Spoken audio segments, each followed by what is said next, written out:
Le temple et ses majestueux escaliers sont décorés d'élégantes rayures rouges et blanches et marquent ainsi l'emplacement du quartier bengali et des Indiens du Sud. Sur la terrasse du palais de Rajaghat, qui domine le fleuve, la vue se déploie majestueusement de part et d'autre sur l'ensemble de la cité.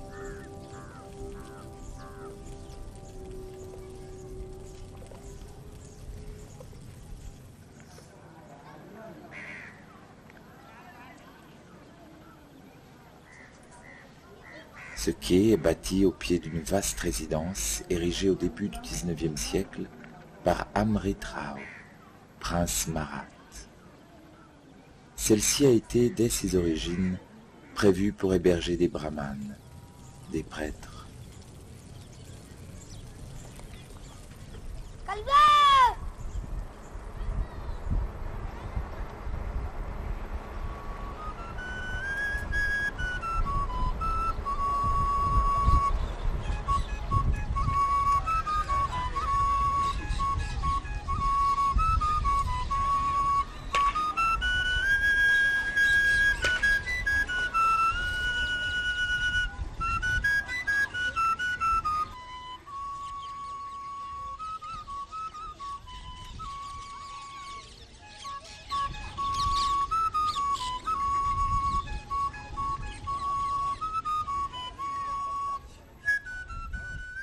Shausatigat signifie le nombre 64, en référence à 64 yoginis, sorte de sorcières à face humaine ou animale.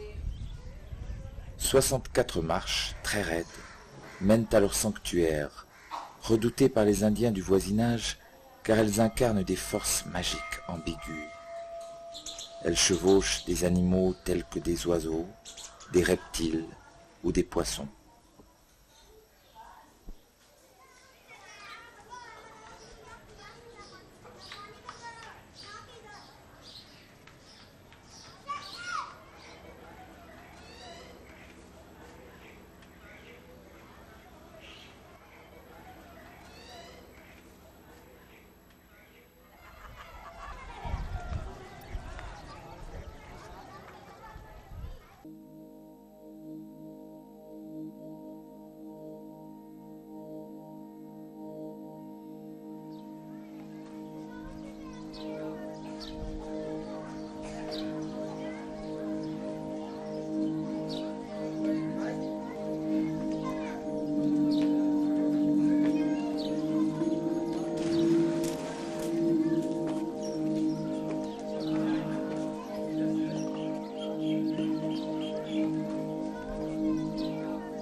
Quittons pour quelques instants les bords du Gange.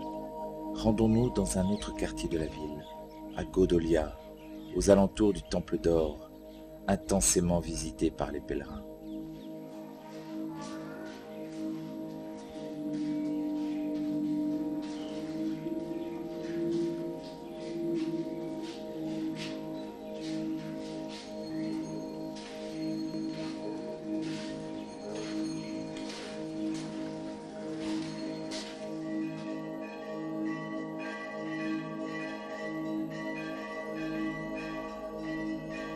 Le Temple d'Or est actuellement interdit d'image pour des raisons de sécurité. Depuis ses origines, en 490 après Jésus-Christ, ce temple, dédié à Shiva sous le nom de Vishwanath, est considéré par les hindous comme un centre névralgique de l'univers.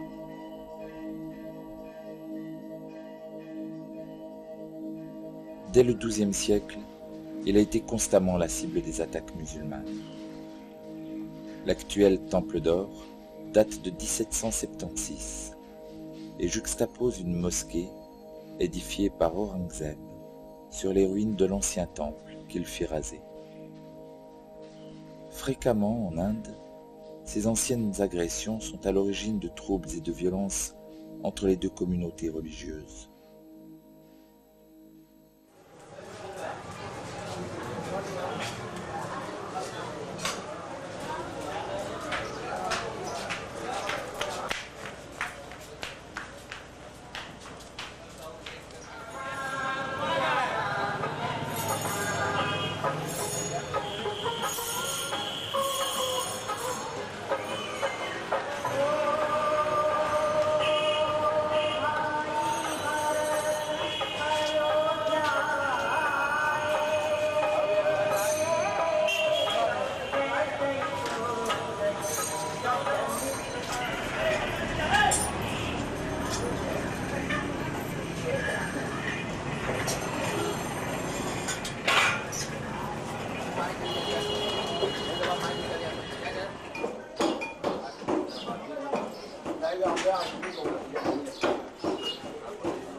Les ruelles étroites et tortueuses du quartier de Godolia sont encombrées de marchands. Les échoppes sont bien achalandées, de quoi satisfaire les voyageurs, les pèlerins et les habitants avoisinants.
Ce quartier est marqué par une intense activité religieuse. Chaque angle de rue abrite un petit temple, des idoles dans une niche, ou quelques lingams au pied d'un arbre sacré.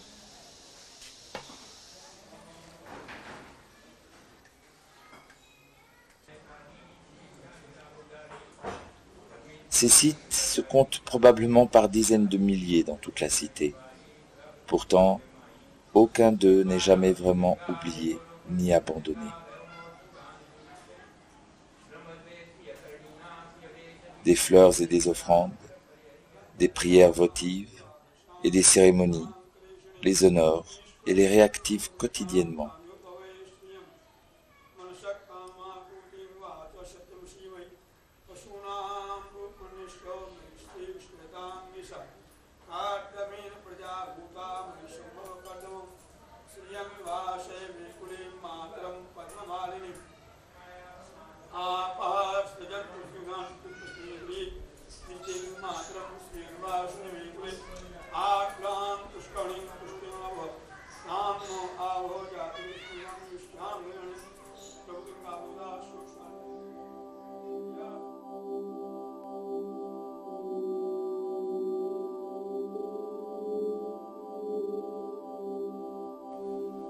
Revenons au fleuve, le meilleur endroit pour s'installer et se laisser rêver dériver dans les cercles concentriques du temps.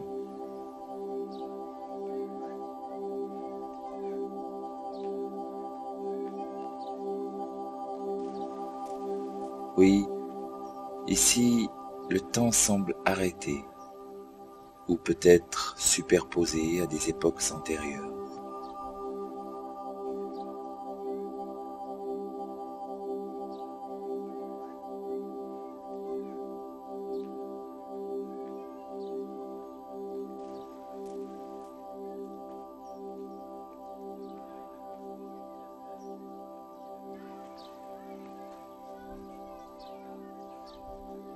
Est-ce dû à l'architecture théâtrale?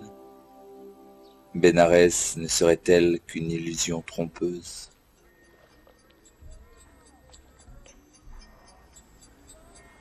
Voilà une question bien hindoue qu'Alexandra David-Néel, l'infatigable et intrépide voyageuse parisienne, dut se poser en se promenant sur les Ghats.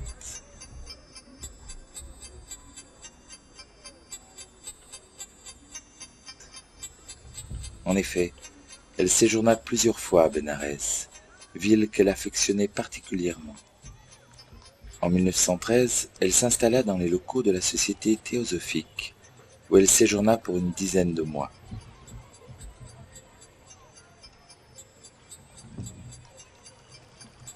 Son emploi du temps était rigoureusement planifié.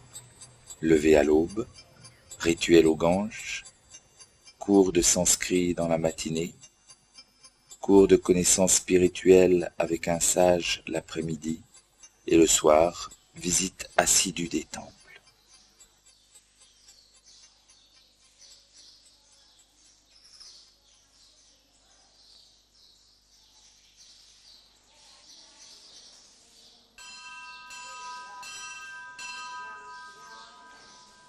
Bien que bouddhiste, Alexandra David-Néel, par sa persévérance et son intelligence, réussit même à se faire respecter des milieux religieux hindous les plus fermés.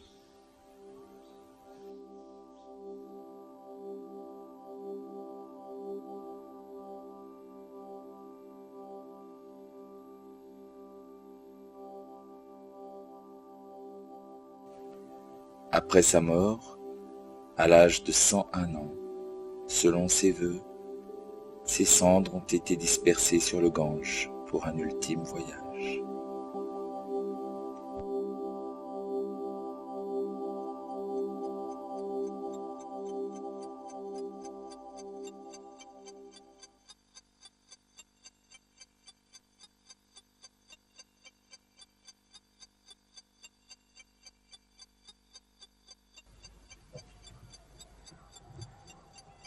La partie très au sud de la ville ne propose pas de ghat d'un intérêt très marqué.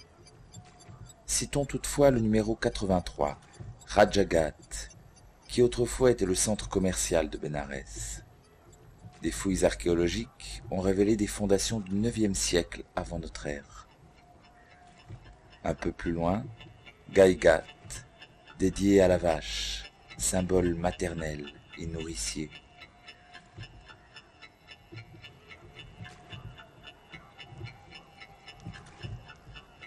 Quant au numéro 67, Panchaganga Ghat, placé au confluent de 5 rivières sacrées, dont 4 sont invisibles, il fait partie des 5 ghats les plus importants pour les pèlerins. Ce lieu est dominé par une mosquée édifiée sur les fondations d'un temple dédié à Vishnu. Comme pour le temple d'or, le temple d'origine a été démoli par l'empereur moghol Aurangzeb. Durant la fête de Kartika, un rituel d'offrande de lampe à huile en honneur des ancêtres y est célébré.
La cité antique fut détruite par une succession d'envahisseurs musulmans, et la Bénarès d'aujourd'hui n'a guère plus de 300 ans.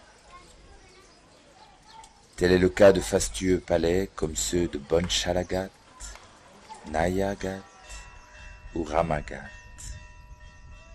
Ils ont été construits par des Maharajas de différentes provinces indiennes qui venaient en pèlerinage à Bénarès, accompagnés de leur cour, car durant leur séjour, ils appréciaient aussi les divertissements. Bénarès a aussi été et est toujours une ville de plaisir, célèbre pour sa musique, ses danseuses et même pour ses courtisanes. L'occupation anglaise a amené la destruction progressive de ces familles royales. Ces palais, autrefois somptueux, sont aujourd'hui habités par des locataires qui n'ont guère les moyens de les entretenir.